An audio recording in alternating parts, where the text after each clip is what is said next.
good day, everyone. Okay, so today we'll be doing a design on cake. I love cake. I really, really love cake.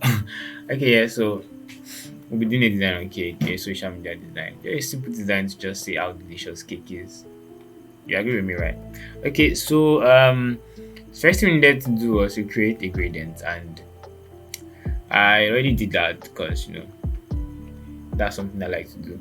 And because of time. So yeah, I created a gradient using a mixture of white and should I call this speech or like pink, sha, you get. So white and pink, yes. So that's what I did, and then I made it a radial gradient. So yeah, that's something you should check out in my lesson on gradients and on colors. Okay, now I'm going to be importing files, but I have a particular folder where I keep all the everything I need for this class. So let's go to our folder. I will bring in the cake. So yeah, I already have a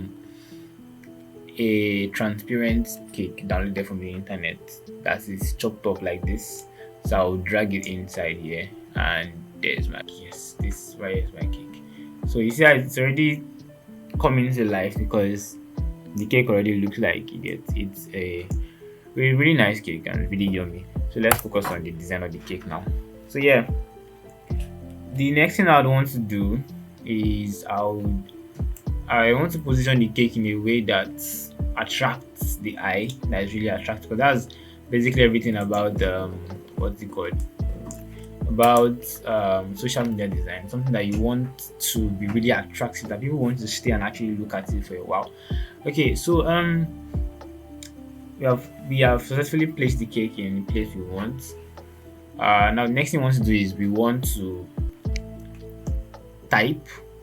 Before that, I would like to add a little bit of a should I call it spices to the background.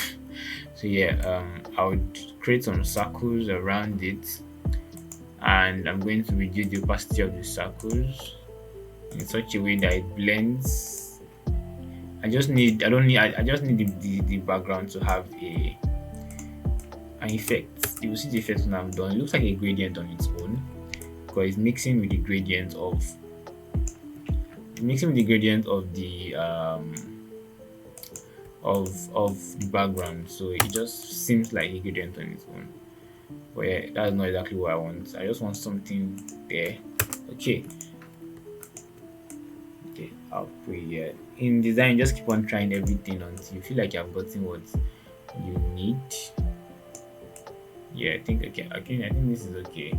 So yes.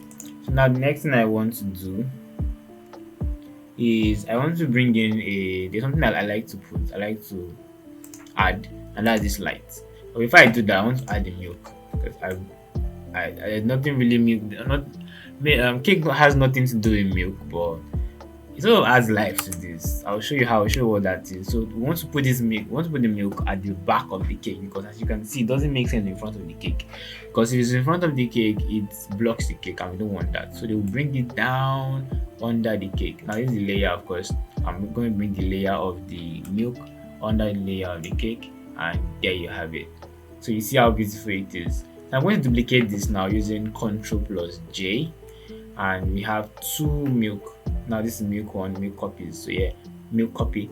So I'm going to drag that layer to the other side, and what I want to do now is I want to flip it to the other side so it can look exactly like this. Like the milk is the milk starting from here and it just ascends like this in a curly way. So that I want to make an S kind of with the milk. So I've done this. Now I want to make it flip. I want to flip this to the other side. After that, we're going to go to edit and we're going to go to transform. Then the next thing we're going to do is that we'll click on flip horizontally because that's exactly what we're looking for. So I click on flip horizontally and there you have it. So now I'm going to move this in a way that it won't really show the difference. It's not going to be too obvious, and okay, there we have it. But I'm going to increase it a little bit because I don't want it to be too obvious. So yeah, I guess that's really good. So see how it's already coming to life. already coming to life. Now next thing I want to do is I want to add, if I add the light, there's something I want to do. I would like to make to extract this what would I call this now, this cookie or donut or whatever it is. I would like to, or this cake, I would like to extract it and sort of put it around the background. So I'll show you how to do that. But to do that, we need to first rasterize the layer. To rasterize the layer, the next thing we want to do, we want to take a tool, one or any of the selection tools that can help us select this particular one. I like using the lasso tool, but I'll go with the polygonal lasso tool for now, because it gives a more accurate selection. So yes, and but there. So you see, I just clicked around it and I click the end, and now we're there. We have created a selection. Now I want to duplicate this particular selection into a different layer. We use Ctrl plus J like we did with the milk. Ctrl plus J, and that there we have it. We have done it. Now you can we can see that this is a different layer. When we move this around, you see that we have duplicated that particular section of the other layer. So now what I want to do is I want to make this a little bigger and put it around here. Now you can see how it's giving this motion, this sense of movement around the design. So that's what we want to do. We want to give that, it makes your eye want to, you love the design more, really. It just gives life to design. Yeah, and I also want to make this actually move. So there's a filter called motion blur. Yeah, so you find it in filter and blur, then motion blur. So it makes it look as if the object is moving. You can actually see that already. But I want the angle to be like this. Okay, like this is okay, but this is too much. I still want it to look like the cake. Yeah, there we have it.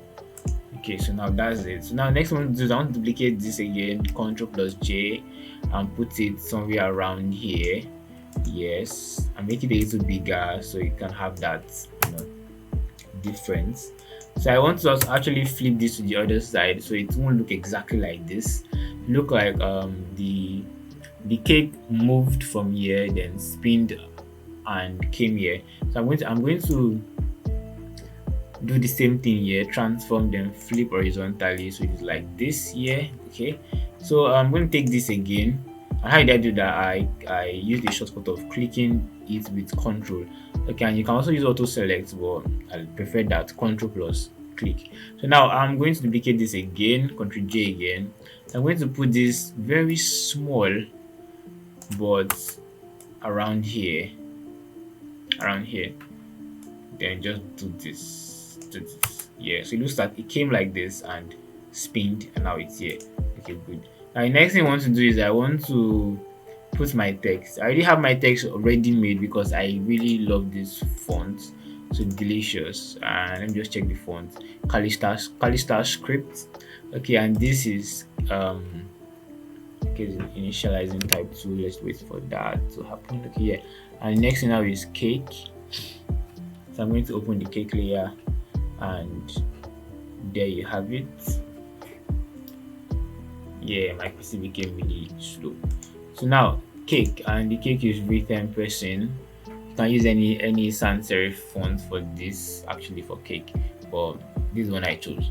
So yeah, so I'm going to bring this to I'm going to bring the text under the layer of the cake, because I want the cake to splash on the text. You get, so it makes it look as if the text is the background, text on the wall, and the cake is splashing around on top of on the wall that has a text written delicious cake. So there's a story we are trying to tell. And the last thing we're going to be adding now is this light. This light, just, I don't know, I just love it. It's unnecessary, but I love it. So I'm going to drag this, and there you have it. Now this is black. What do we do to make this an actual light? So yeah, there's something in the blend mode. Yeah, in this place we click on screen, and there you have it. That's your light. You can see it's pretty obvious, right? So I like putting it around here. I like putting the lights directly on top of the focal point, the actual image I want everybody to see. I like making it really obvious. So it sort of just glows there and it gives that extra life. And just like that, we're done with our cake flyer. Now it's a little bit simpler than what you expected, but look at it, it's actually wonderful. So that's it for today. And I hope you like it as I do, like I do. I think after this I'm just gonna look for a cake. Anyways, thank you for your time and I hope you actually practice this. So goodbye. See you in the next class.